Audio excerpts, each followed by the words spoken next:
દાદીમાં expire થઈ ગયા, 3 દિવસ થઈ ગયા. આજે 3જો દિવસ હતો.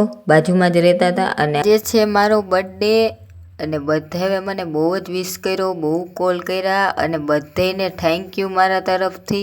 અને આજે મારો બર્થડે છે. આજે હું બહુ જ દુઃખી હતી અને આજે ઘરે હતી તો પછી વિચાર આવ્યો કે ચાલો હવે જઈએ બેનના ઘરે. પછી પહોંચી ગઈ બેનના ઘરે ને બેનના ઘરે પહોંચીને તો બધાએ મને વિશ કરી અને પછી બધે એટલા ટાબરિયા બધે વિશ કરી દીધી ને પછી બેન મને લઈ ગઈ. આજે મારું મૂડ ઓફ હતું તો બેન મને લઈ ગઈ ભેસાણ ગુરુવારીમાં ને મને કે તારું મૂડ ઓફ છે ને તો ચાલ હું તને પબ્લિક દેખાડું. પછી પબ્લિક જોઈ અને થોડું ઘણું ઠંડી પછી અમે બધે ઠંડુ પીધું અને થોડીક મસ્તી કરી ને પછી ઠંડુ પી અને પછી બેન કે ચાલો હવે નાસ્તો પણ તને કરાવી દઉં અને તને સ્માઇલ આવે તારા મોઢામાં, તારું મૂડ ઓફ છે ને તો હું થોડીક ગાંડાયું પણ કરું.